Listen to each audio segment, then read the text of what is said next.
Hello, everybody. Welcome. My name is Selby. I'm the social media head here at GMAT Club. And today we are going live with ESB Business School, one of the top business schools in Germany. And if you are applying to ESB or you're applying to, business schools in general in Germany, this is the live to join, as you get to ask questions to not only ESB's admission team member, who is Emma Heath, joining us today, but also a recent graduate from ESB. His name is Evan Junker, and he'll be joining us as well. Definitely have your questions ready, and I will be inviting Evan and Emma to join.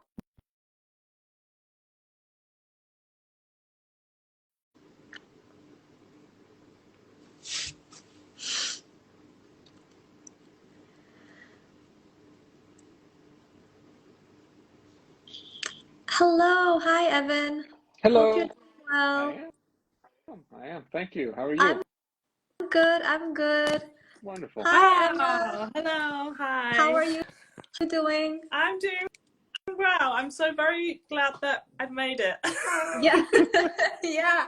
This is your first official Instagram live with us. So a big welcome to you guys joining our Instagram live today. Should I be saying Guten Tag or Guten Morgen? What's the time of day? Guten Abend. All right, Guten Abend.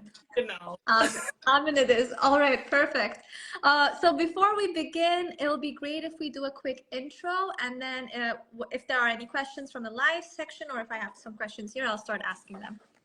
So we can go with you, Emma, first, and then we can go over to Evan. Okay, great. So I'm Emma. I'm the academic coordinator for the MBA full-time program at ESB Business School, Reutlingen University. That's quite a long title. I say full-time because here at ESB Business School in Germany, we have two MBA programs. One is part-time, one is full-time. Yeah, so that's basically it. And I'm here to answer any questions you might have about our MBA.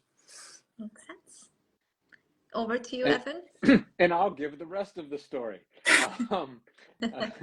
I'm Evan Junker, and I just, what has it been, a week and a half ago, I finished my thesis.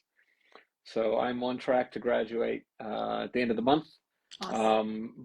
I just went through the program, and I'm happy to offer the student perspective on the admissions process, what it's like going through the classes, thesis, life in Reutlingen, whatever you may have. Awesome. All right. Well, for some reason, I'm unable to see if there are any questions appearing on my phone for some weird reason. The only one I'm seeing right now, I am flipping through. I saw a question: how many letters of recommendation do you need? Okay, let's go. I'll throw that over to you. Yeah, none. You need a letter of motivation. We need an official letter of recommendation. Just a real strong A4 letter of motivation. What's your real goal? What do you intend to get out of our MBA program, especially in Germany? What do you intend to get from us more than anything? Makes sense. Yeah. And I will say, I will add on to that just a little bit. The admissions process, I applied to 4 different schools. And the admissions process in Reutlingen is the one that made the most sense. They genuinely seemed like they were looking for good fits for the program. And I think that's reflected in the requirements set and the process they go through, the interview process and so on. So I will say that. Next question I see is acceptance rate at ESB. I don't think I've actually put it down, but we have quite a small MBA program, maximum 25. So we really do scrutinize. We try and get a good balance of cultural and professional backgrounds. So if you make it to the selection interview, you will, however, be guaranteed a place in the MBA program. Makes sense. And does your undergraduate GPA matter? Not particularly at this stage. It depends what your undergraduate degree was in.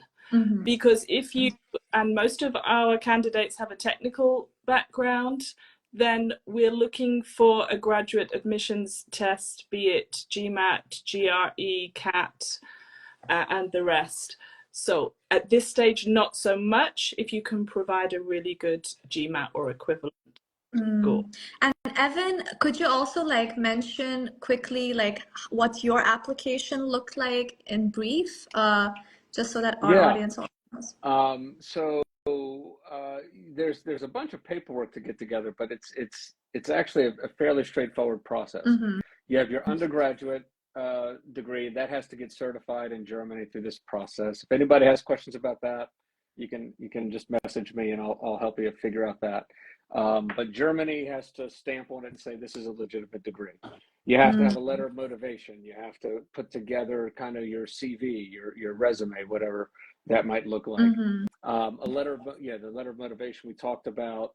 And then you have to have a GMAT or GMAT equivalent, or there's a few different ways to prove that postgraduate ability. And then you have to have 2 years of work experience. And so you have to have something to show that you have at least 2 years of post-undergrad experience in the real world. And I can say that that's important because when you get in the classes, if you don't have that, you will be lost. So it is a program that expects you to have some real world experience. And so you put all those things together and you send them in, and then there's follow-up conversations and interviews and things of that nature. But that's basically what the package looks like. Emma, did I miss any major parts? I'm sure there's a couple things, I mean, but just to make a note on that's a minimum of 24 months post undergrad experience. You know, and we will get that, you know, depending on the applicants or the applications that are coming in, you know, that we'll have a little look and see, but we'll try and the average is way more than 2 years, but this is our required. And Evan, you are an international student, correct? I am. Okay. I'm from the United States. Gotcha. So you did not do your undergrad, of course, then in Germany. Everything had to be done. Nope. Everything. Yeah. And that's and if you happen to be in Germany, it's a lot easier. You don't have to get your undergraduate degree certified because it's German degree. But everybody makes sense. Outside, you send it in, they process it, you get a stamp. It works out fine. And I would say that is everything for being admitted to our MBA program. Then you're safe, we've accepted you. Then you need to go through the enrollment process, which is where APS for our Indian applicants, Vietnamese and Chinese comes in, and another verification of your bachelor's degree to allow you in this area of Germany. So that all happens after we've accepted you to the program. You have to get your health insurance, you have to make payment. And this is a process that can take a while. So if you are applying with an Indian bachelor, Chinese or Vietnamese, get that process started in parallel. Makes sense. All right. Now, and now I do see the questions see here now. Good. Yeah. Thank you so much. I sort of multitasking. Not my thing. Okay. I'll take over. Thank you. Great. All right. Awesome. So the next question that we have here is, do you offer a 1-year full-time MBA? We have moved our 1 year. So as of this intake, September 30th, we have moved a 3-semester because we were finding we are quite rare because within our MBA program we offer a placement, or it is mandatory. Right. Students will have to be in a company, a German company or an international company for at least 3 months. And we were finding that a lot of our they weren't managing to finish the MBA in a year. They wanted to really take advantage of this time in industry and in a company. So we no longer offer the 1-year program, we offer a 3 months. But essentially it is a 1-year on-campus class program. Then go off makes sense into your company. And everybody in the current and the previous batch were all on board with this. This is a huge thing. I'm kind of jealous of the next batch with the layout it has. it looks really cool. Nice. So Nice. Yeah. Alrighty. Listen to our students, and we made the improvements that they suggest. Yeah. All right. Next question that we have here, which I'm sure you guys must have gotten all the time, is German language mandatory? in acceptance Not or when you're on campus? That's, well, I guess Emma carried both of those. Yeah. well, no. There's two different aspects to that. I'll probably miss something, Evan, so then you can follow up if that's okay. Yeah. We do not. It's not a requirement for our program, for admittance to our program. Mhm. However, it is quite useful to have it. You know, you're living in the country. The program is Right. taught in English, but it's good, you know, to have, or maybe just show us that you know, you're making the effort to try and learn. What happens when you get here straight away is you'll be slotted into mandatory German classes at whichever level you arrive with, and these are quite intensive, Sunday morning, Friday afternoon, over the whole year. So you're going to pick quite a bit of German. It's not essential for us, but perhaps, you know, get a feel of the You'll want culture it. before you come. You'll Makes want to sense. be able to go out to eat. You want to be able to go to the you know, the clubs in town. You want to be able to do things. So you're going to want some basic German anyway. I think the university still offers that pre-semester crash course, culture and German crash course. Is that correct, Emma? That's right. If you get all of your documents, your visa ready by the beginning of September, you can have our, you know, language culture 3-week course, and that takes you, you know, takes you trips, and you know, you have language classes in the morning and then afternoon visiting the surrounding area. So you really great you could get here for that. But all in not all, it's not like a prerequisite. It's sort of something No. you should kind Yeah. of learn or try to learn once you're admitted. And Okay. what we see is, I think of the people, with one exception, everybody in our class came to Germany and they want to stay, right? And so you're going to want to take advantage of those free German classes that are included in your curriculum too, right? Because it's included, you know, and if you look Correct. anywhere else, when you're taking German classes, you got to pay for those. So part of the MBA program is they put you through German classes, and that's actually helpful for when you do graduate, being able to get a job and stick the landing, as we say, you know. Yeah, but please don't worry about, you know, feeling that you have to have German when you arrive. Yeah, If you've exactly. got a job and you're trying to, you know, tie things up at your end to arrive here, don't worry about it. So much opportunity for you to learn when you get here. You can even How good is Evan's German is something I would love to know. Mein Deutsch ist okay. Es ist besser Nicht als so letztes gut. Jahr, aber nicht gut genug. Aber yeah, it's better than it was last year. Nice. I'm at what they call a B1 level. I'm in beginning intermediate level. Okay, So. awesome. Sprichst du auch Deutsch, Selby? Habe ich ein bisschen gehört. I mean, I used to learn German before. I'm super out of practice, so I'm not gonna try it out in this live session at all.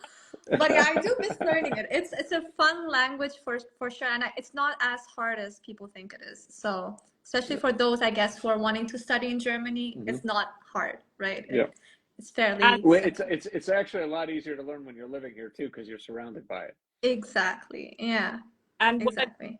What I say is that the German people in this area are so accommodating. You know, you say, "Oh, I'm German," and they're so accommodating and will help you out there. That's the best way to learn. Exactly. Right? Without making mistakes, just go for it. Awesome. So we've got another question. I'll rephrase it because I understood what they're asking. They're basically asking, is family business considered as like work experience? Absolutely. Yeah. If you have not even a significant role, but if you have a position, you know, that in your family business that is relevant to us or shows that you have showed certain skills or a skill set, then yes, that is not a problem. Case in point, when I applied for the last X number of years, I had run my own business. So I was literally putting the 2 years of valid verification of employment was on my letterhead with myself signing a letter saying I work for my own company, right? So, you know, self-employment, family business, it's showing that you have work experience that's relevant. That's really what it comes down to. Makes sense. And on average, how many years should one have of work experience when applying to ESB? I'm not going to say on average, because our minimum requirement is 2 years post-bachelor, but it changes from year to year, but on average we're looking at 5 to 8. But Makes sense. our the lovely Evan, who is sat with us, who took that average right up, right? How much experience did you have? I don't want to scare you. Yeah. I had a few years more than most, yeah. Oh wow. But I think that segues into another question that came up, which was the question about average salary. Yeah. And I assume the question is, what's the average salary of graduates? And somebody had emailed me or messaged me. It's funny, you put ESB MBA on your LinkedIn and people just randomly message you. But somebody had actually messaged me the same question the other day, and it comes down to, it's a combination of things. And if I can take that question, it's going to be the salary postgraduate is commensurate with your experience plus your ESB MBA degree. And so somebody that has the minimum 2 years of work experience and gets an MBA is going to end up in a different position than somebody that has 15 or 20 years of work experience and gets their ESB MBA. There's no average that fits anyone. And what I would say to that is, we actually had more people get job offers in my class than wanted jobs. So we had people that were actually being recruited that were saying, no, I'm moving somewhere else to be with my spouse. I don't want a job. And they kept recruiting them. But everybody that wanted a job has a job. And those of us that wanted them actually had our jobs before we graduated. And they're just in different roles and based on the industry and based on years of experience. But they were good enough for us to take the jobs. Let's put it that way. I will just say to that, it depends also on your profile. What are you looking to do? Are you looking to pivot your career? Are you looking to go further with your actual profile that you have, or move into a different sector? This all plays a role, but I know that it's quite a hot region that we are in for startups, for any background that you have and can bring into it.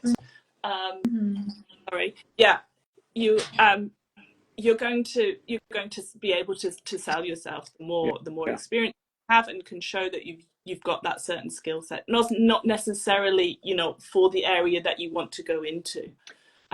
Makes sense. We had people get internships and jobs in international automotive companies, well-known brands, tech startups. They got job offers out of technology startups, and I'm working for an international consulting firm. So it runs the gambit, and in all those cases, these company-based projects, these required, as Emma said, there's a required placement. They all led to job offers. Makes sense. So there's a pretty cool intertwined nature between the university and the business world in that regard. Makes sense. And how, in terms of like placements and helping with getting jobs right after the MBA program, how does ESB help the students? Right. Okay.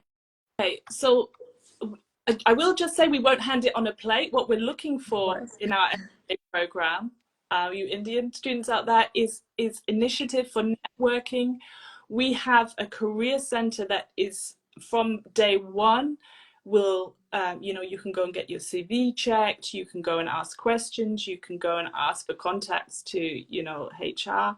We have professors who have so much relevant experience and contacts with the industries that they previously worked in. And we have 2 recruitment fairs that are offered every year with our ESB has over 60 corporate partners that are in the business of recruiting. So there's a lot of networking going on, but we do need to see some initiative as well. This is an MBA program, right? Correct.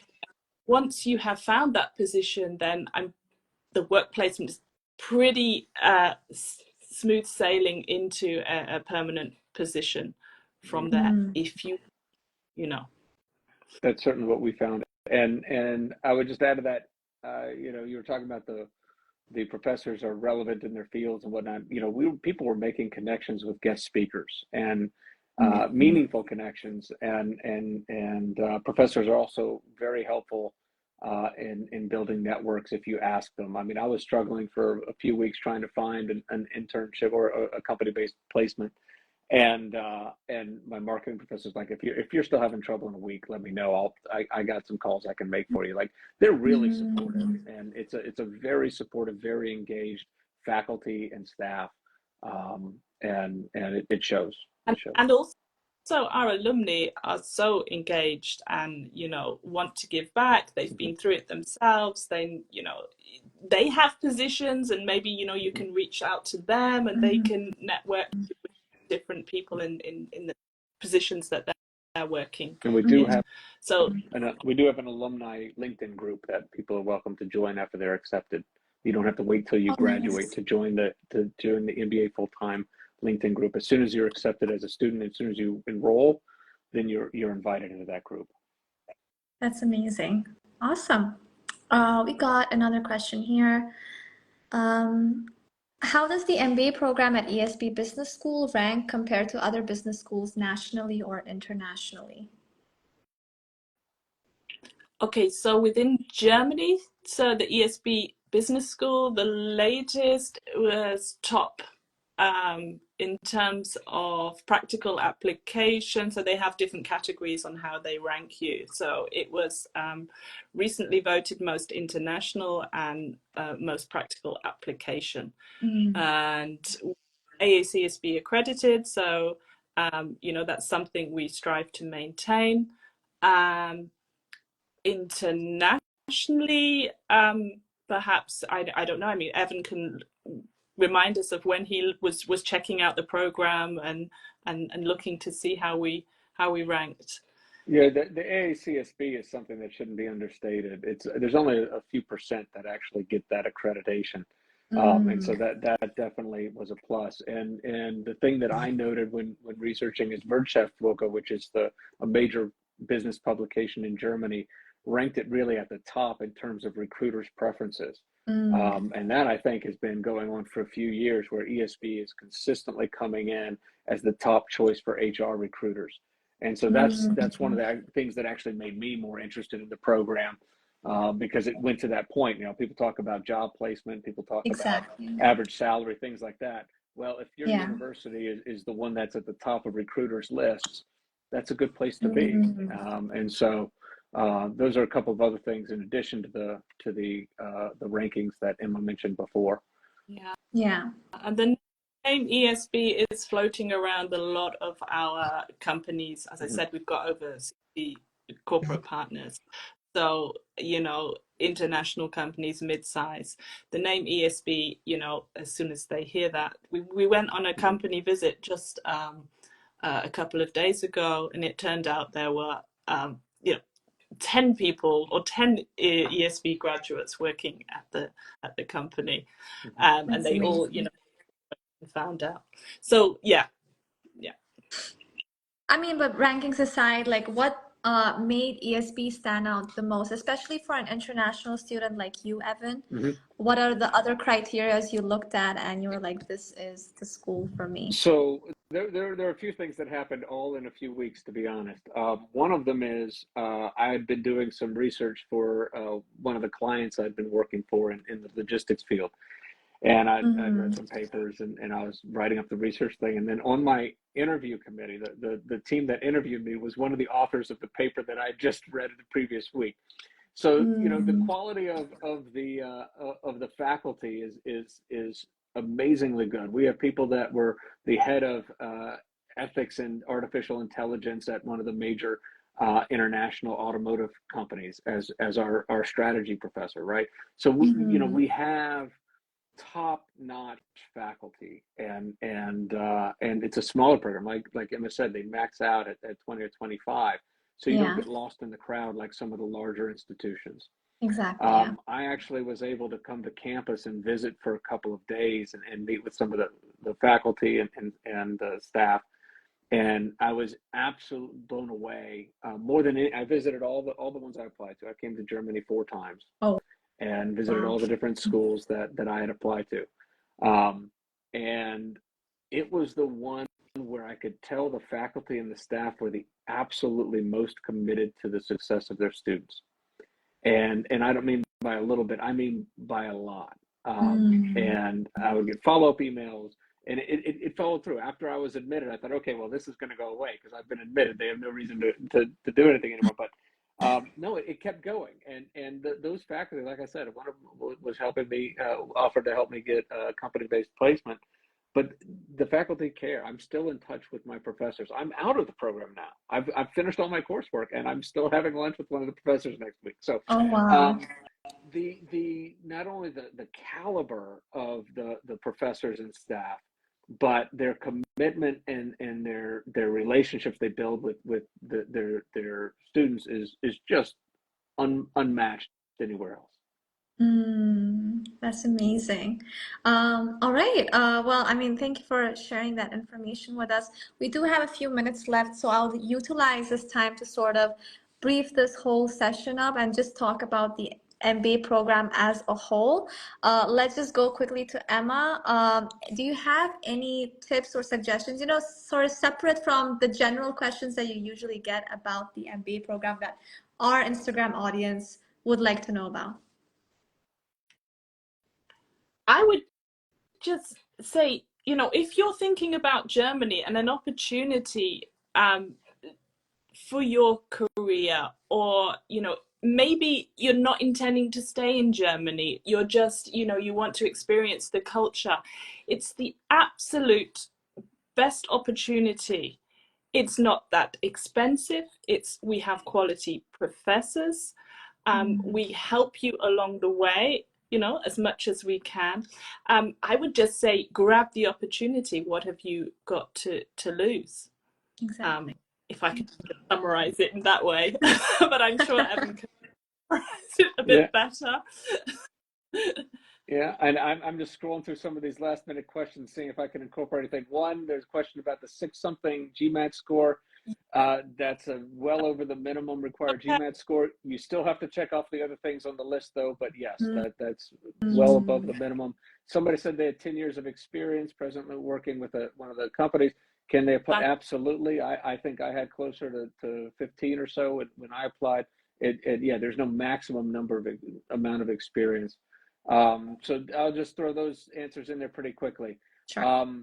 One thing we haven't talked about is Reutlingen. It's a beautiful little city. It's also, if you look at it on a map, you might not have heard of it, but it's great. It's got green areas. You got a mountain you can hike if you like running, cycling, sports. It's all here, and you're close to everything. You're 2 hours from the Black Forest. You're 2 hours from Munich. You're 30 minutes to Stuttgart. A couple hours to Frankfurt.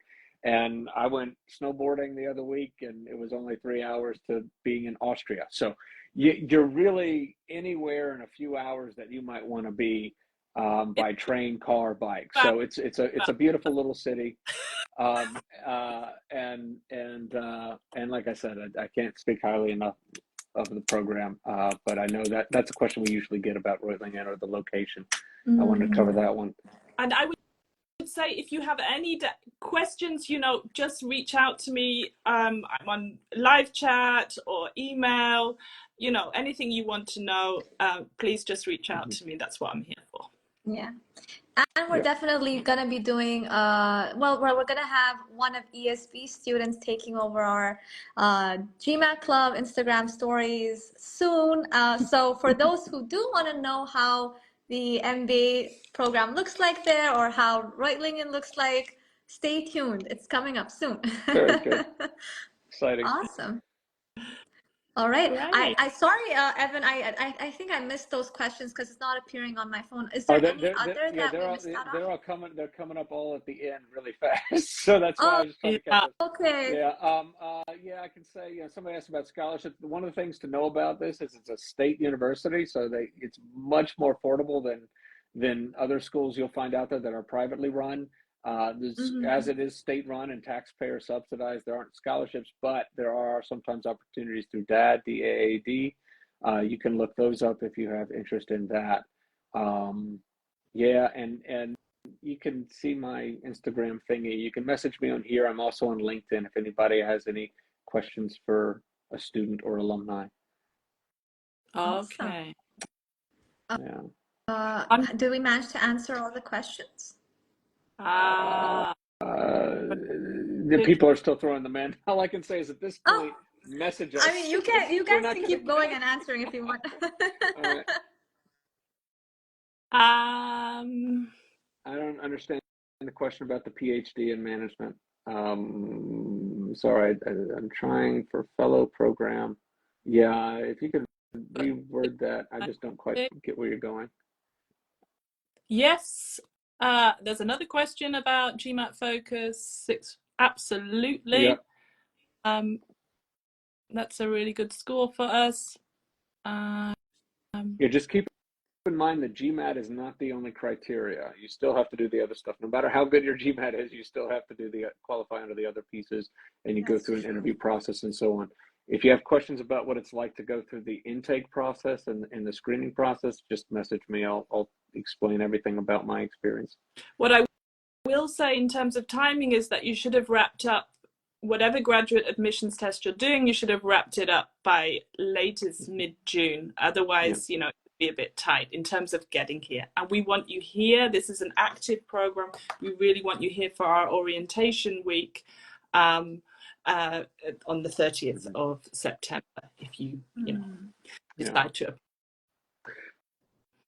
Can we text you on Instagram? I'm better on LinkedIn.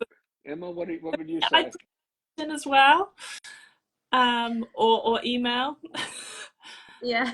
Maybe Elby can pass on my email. Yeah, I will definitely add the way to contact them in the description once this live is saved. Perfect, thank you. And the deadline for application, I believe. Oh, go ahead, Emma.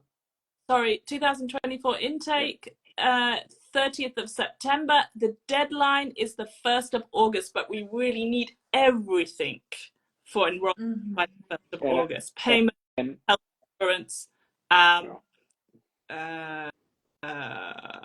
that's payment, health insurance. Blocked account. You have to have your blocked account. You have to have your visa squared away. You have all that stuff. It's a mess. Yeah. The total cost of the program is 9,600 euros, which I'm sure you'll find compared to some programs is very affordable. But as I said, the reason for that is that our professors are funded by the state. So we can really, we really fought to keep the cost down. You're not going to get that cost with a 20-person maximum program or 25-person maximum program anywhere else at this quality. It just doesn't happen. And then the other thing is, I think you talk about the deadlines. You want to mention something about APS for people in India, Emma? Yeah, I think I mentioned before, but you really have to be on the APS now, because this can take up to 6 months. If you want to get here, because you're essentially you're going to need that for your visa, your study visa, and we need it in admissions by 1st of August, very latest. Okay. Did we answer all of this? Sorry, I have no idea. Like, I don't know what's happening with my phone. Every time we say that, a new question comes in. That is definitely going to happen. But if we keep on doing this, questions will keep on pouring. So, as I said, guys, it'll be best if we... Oh, gosh. Oh, my doggy's trying to come inside my room. Even Excellent. he knows it's time for the live to end. Yeah. But yeah, as I said, guys, I will put the description to contact Evan and Emma right after this session ends. So feel free to ask as many questions as you want there. But all in all, thank you so much to the both of you for joining this live. It's great to have you for the first time in our Instagram live session. And I hope that we get to do this soon. Yeah. Thank you for the organization. This was a lot easier than I thought. So yeah. At a blast. Thanks a lot for inviting me. Thank you so much. All right. Have a great Take care. evening. Take care. Afternoon.